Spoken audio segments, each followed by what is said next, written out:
100 நாள்ல நீ என்னத்தடி தொறப்ப அப்படின்னு மக்களால் தேர்ந்தெடுக்கப்பட்ட அமைச்சர் கீர்த்தனாவை பார்த்து திமுக எம்எல்ஏ ஒருத்தர் கேள்வி எழுப்புறாரு.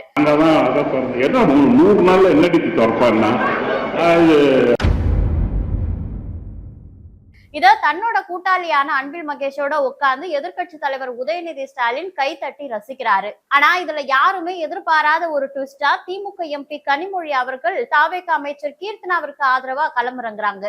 இந்த சர்ச்சையோட பின்னணி என்ன, என்ன நடக்குது தமிழக அரசியல் என்பது குறித்துதான் இந்த காணொலியில விரிவா பார்க்க போறோம்.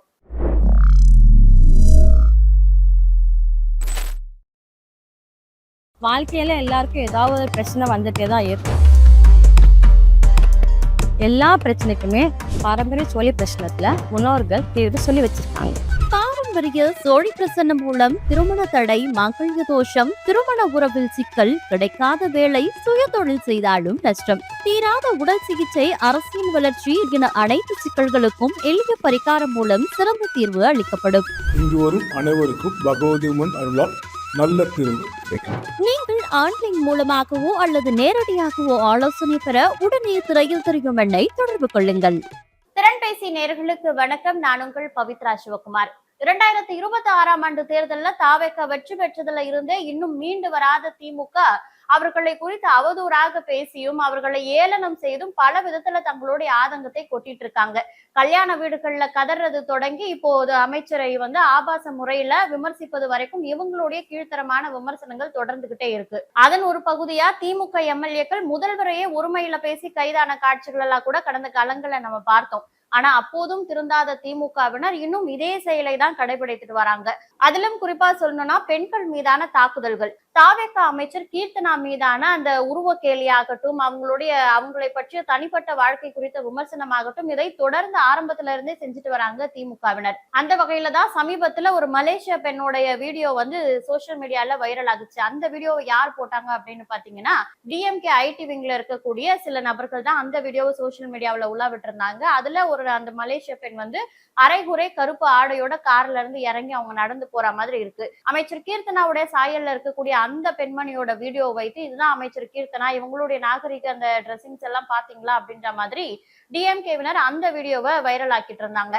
அதற்கப்புறம் அமைச்சர் கீர்த்தனா அதற்கு ஒரு விளக்கம் கொடுத்தாங்க. அந்த வீடியோவில் இருக்கிறது நான் கிடையாது, ஒருவேளை அது நானாகவே இருந்தா கூட அது என்னுடைய ஆடை சுதந்திரம், அதை கேள்வி கேட்க நீங்க யாரு அப்படின்ற மாதிரி ரொம்ப போல்டா அதை ஹேண்டில் பண்ணியிருந்தாங்க. அதற்கப்புறம் அந்த பெண்ணுடைய உண்மை, அந்த வீடியோவில் இருக்கக்கூடிய பெண், அதாவது அமைச்சர் கீர்த்தனாவுடைய முகசாயல்ல இருக்கக்கூடிய அந்த பெண் யாரு அப்படின்றதெல்லாம் தாவேகவின் விர்ச்சுவல் வாரியர்ஸ் எல்லாம் சேர்ந்து அந்த வீடியோவில் இருக்கக்கூடிய அந்த மலேசிய பெண் யாரு அப்படின்ற அவங்களுடைய ஐடி எல்லாம் கண்டுபிடிச்சு இந்த பெண் அமைச்சர் கீர்த்தனா கிடையாது, அவங்க சாயல்ல இருக்காங்க, இதை திமுகவினர் இப்படி வைத்து பரப்பிட்டு இருக்காங்க அப்படின்ற மாதிரி அவங்களுடைய முகத்திரையை தோல் உறுத்து காட்டியிருந்தாங்க. ஆனா அதற்கு அப்புறமும் அடங்காத திமுகவினர், திமுக தொண்டர்கள் இது போன்று பேசியிருந்தா கூட பரவாயில்ல, ஒரு சட்டமன்ற உறுப்பினர் எம்எல்ஏவா இருக்கக்கூடிய ஒரு நபரை இது போன்ற விஷயங்கள்ல ஈடுபடுறாரு. என்னன்னா ஒரு திருமண விழான்னு நினைக்கிறாரு. அந்த விழாவுல பேசக்கூடிய திமுக எம்எல்ஏவான துரை சந்திரசேகர் அதுலயும் பேசும்பொழுது பாத்தீங்கன்னா அமைச்சர் கீர்த்தனான்னு ஒரு பொண்ணு இருக்கே, அது பண்றதெல்லாம் சுத்தமா தாங்கவே முடியல, என்ன பண்றது, இதெல்லாம் நம்ம பார்த்துதானே ஆகணும் அப்படின்ற மாதிரி ஒருமையில அமைச்சர் கீர்த்தனாவை விமர்சிக்கிறாரு. இதற்கும் ஒரு படி மேல போய் முதலீடுகளை ஈர்த்தோம்னு சொல்றாங்க, 100 நாள்ல நீ என்னத்தடி திறப்ப அப்படின்னு ஒரு விஷயத்த பேசுறாரு. இதற்கு அந்த திமுக எதிர்கட்சி தலைவரா இருக்கக்கூடிய உதயநிதி ஸ்டாலினும் முன்னாள் கல்வித்துறை அமைச்சரா இருந்த அன்பில் மகேஷ் அவர்களும் கை தட்டி சிரிக்கிறாங்க. எவ்வளவு அழகான வார்த்தைகள் அந்த எம்எல்ஏ சொல்லியிருக்காருல, என்னத்தடி திறப்ப 100 நாள்ல அப்படின்னு கேட்டது, அது இவங்களுக்கு அப்படி ஒரு குபீர் சிரிப்பை ஏற்படுத்ததுனால அப்படி சிரிக்கிறாங்க. இது போன்ற விஷயங்களை இவங்களுடைய கட்சி தலைவர்களை என்கரேஜ் பண்ணா அப்ப கட்சியோட தொண்டர்களும் அடிமட்ட நிர்வாகிகளும் எப்படி இருப்பாங்க? சோ இதை பார்த்த சோசியல் மீடியா நெட்டிசன்கள் பலருமே உதயநிதி மேல இருந்த கொஞ்ச நெஞ்ச மரியாதையும் போச்சு, அவர் அந்த இடத்துல அப்படி பேசுறாருன்னா அதை கண்டிக்க கூட செய்யாம உட்காந்து கை தட்டி சிரிக்கிறாங்களே, அப்போ இவங்க இவங்களோட தனிப்பட்ட வாழ்க்கையில இது போன்றுதான் பேசி சிரிச்சுப்பாங்க போல, ஒரு பெண்ணை அசிங்கப்படுத்தி அதுல சிரிக்கிறது தான் இவங்களுடைய காமெடி நகைச்சுவை திறனே போல அப்படின்ற மாதிரி நிறைய விஷயங்களை சோசியல் மீடியால உதயநிதிக்கு எதிராக பலரும் போட்டுட்டு இருக்காங்க. இது குறித்து நேற்றைய தினமே அமைச்சர் கீர்த்தனா ஒரு மேடையில பேசும்பொழுது நிறைய விஷயங்களை பேசியிருந்தாரு. அவங்க மீதான நடக்கக்கூடிய அந்த ஆபாச தாக்குதல் ஆகட்டும், தனிப்பட்ட விமர்சனங்கள் ஆகட்டும், உருவ கேள்வி, இதையெல்லாம் நிறைய விஷயங்கள் அவங்க பேசியிருந்தாங்க.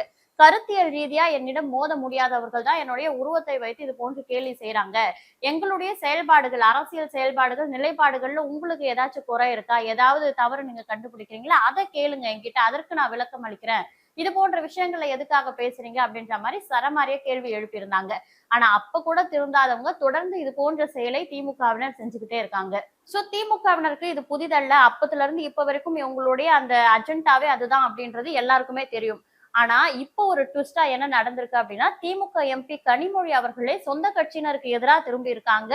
தாவேக அமைச்சர் கீர்த்தனாவிற்கு ஆதரவா ஒரு பதிவை போட்டிருக்காங்க.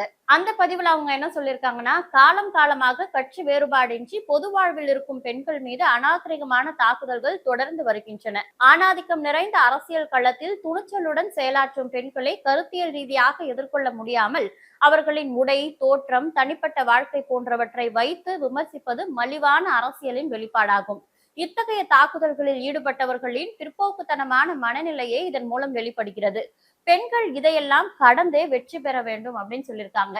ஒரு மலிவான அரசியல்வாதிகள் குறித்து கனிமொழி எம்பி அவர்கள் பேசியிருக்காங்கல்ல, அந்த மலிவான அரசியல்வாதிகளே அவங்களுடைய கட்சியில தான் இருக்காங்க. அப்போ அவங்களுடைய கட்சிக்கு எதிராகவே இப்போ கனிமொழி அவர்கள் திரும்பி இருக்காங்க அப்படின்னு தானே நம்ம எடுத்துக்கணும். பிற்போக்குத்தனமாக ஒரு விஷயத்தை செய்யறாங்க அப்படின்னு சொல்லியிருக்காங்கல்ல, முற்போக்குவாதிகள், நாங்க பகுத்தறிவாளர்கள் அப்படின்னு சொல்லிக்கக்கூடிய திமுகவினர் எவ்வளவு பிற்போக்குத்தனமா இருக்காங்க அப்படின்றதே அவங்களுடைய வாரிசு கலைஞர் அவர்களின் வாரிசே ஒப்புக்கொள்றாங்க. கனிமொழி அவர்கள் தாவேக அமைச்சருக்கு ஆதரவா குரல் கொடுப்பது வரவேற்கத்தக்க ஒரு விஷயமாவே பார்க்கப்படுது. எதிர்கட்சியா இருந்தாலும் ஒரு பெண் இந்த மாதிரி பொதுவெளியில ஆபாசமா வசைப்பாடப்படுகிறாங்க அப்படின்னா அவங்களுக்கு ஆதரவா இவங்க குரல் கொடுத்தது வரவேற்கத்தக்கதுதான்.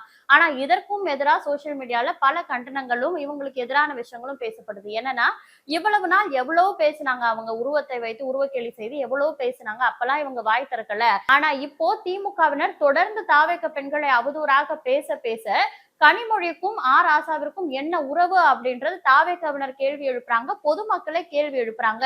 அவங்களுடைய உறவு நல்ல உறவு, மற்றவங்க எல்லாம் கள்ள உறவுல இருக்கவங்களா அப்படின்ற மாதிரி நிறைய விஷயங்களை பொதுமக்களே கேள்வி எழுப்ப ஆரம்பிச்சதுனாலதான் இந்த பிரச்சனை தன்னை நோக்கியே திரும்புதே அப்படின்னு இப்போ கீர்த்தனாவிற்கு ஆதரவு தெரிவிச்சிருக்காங்க எம்பி கனிமொழி அப்படின்னு பல விஷயங்களை சோசியல் மீடியால போட்டுட்டு இருக்காங்க. தன் பக்கம் பிரச்சனை திரும்பாம இருக்கிறதுக்காக கனிமொழி இப்படி ஒரு ஆதரவு தெரிவிச்சாங்களோ, இல்ல உண்மையிலேயே கீர்த்தனா அவர்களுக்கு ஒரு பெண்ணாக அவங்க ஆதரவு தெரிவிச்சாங்களோ எதுவோ, ஆனா இப்பவாது கனிமொழி எம்பி அவர்கள் நியாயம் பக்கம் பேசியிருக்காங்களே, நியாயத்திற்காக ஒரு விஷயம் வாய் திறந்து பேசியிருக்காங்களே அப்படின்றது எல்லாரும் சந்தோஷப்படக்கூடிய ஒரு விஷயமா இருக்கு. அதை தொடர்ந்து இப்போ அமைச்சர் கீர்த்தனாவை இப்படி ஒருமையில வசைப்பாடினார்ல, இந்த எம்எல்ஏ குறித்தும் கொஞ்சம் பாத்துருவோம். இந்த எம்எல்ஏ துரை சந்திரசேகரன். இவர் குறித்து சொல்லணும் அப்படின்னா, திமுக இருக்கக்கூடிய எம்எல்ஏக்களும் ஆகட்டும், திமுக எதிர்கட்சி தலைவராகட்டும், இவங்க எல்லாருமே ஏதோ ஒரு விதத்துல ஆபாசமா பேசி கைது செய்யப்படுறாங்க. அடுத்த நாள் தலைப்பு செய்தியில வராங்க. தொடர்ந்து நியூஸ் சேனல்கள் அவங்களே போட்டு காட்டி அவங்க ஃபேமஸ் ஆயிடுறாங்க, ட்ரெண்ட் ஆயிடுறாங்க. அப்ப நம்மளும் ஃபேமஸ் ஆக வேண்டாமா அப்படின்ற ஒரு எண்ணம் இவருக்கு இருந்தது அப்படின்னு தான் என்ன கேட்டா நான் சொல்லுவேன். எதனாலனா, சில நாட்களுக்கு முன்னாடி கூட சட்டமன்றத்துல எதிர்கட்சி தலைவர் பக்கத்துல யாரு நிக்கணும், உதயநிதி அவர்கள் பிரஸ் மீட் கொடுக்கும் பொழுது அவர் பக்கத்துல யாரு நிக்கணும் அப்படின்றதுல அவங்களுக்குள்ள ஒரு போட்டி இருக்கும் போல. அதுல எல்லாரையும் தள்ளி விட்டுட்டு இவரு முன்னாடி உதயநிதி பக்கத்துல நின்னதுக்கு அப்புறமா எவ்வளவு நாள் தான் சேகர் பாபுவே நிற்பாரு, நாங்கெல்லாம் முன்னுக்கு வர வேண்டாமா அப்படின்ற மாதிரி கேமராவோட போக்கஸ்டாக ரொம்ப இவர் பேசிய அந்த பேச்சுக்கள் சர்ச்சையை ஏற்படுத்தி இருந்தது. அப்ப இவங்களுக்குள்ளே உட்கட்சி பூசல் இருக்கா, சேகர் பாபுவுக்கு எதிரான மனநிலையில அந்த நிர்வாகிகள் இருக்காங்களா அப்படின்ற மாதிரி கேள்வி எழுப்பப்பட்டுச்சு. அது மட்டும் இல்லாம இவருடைய அந்த கேமரா முன்னாடி நான் வரணும் அப்படின்ற அந்த ஒரு ஆசை இருக்குல்ல, அந்த ஆசையும் அந்த இடத்துல வெளிப்பட்டிருந்தது.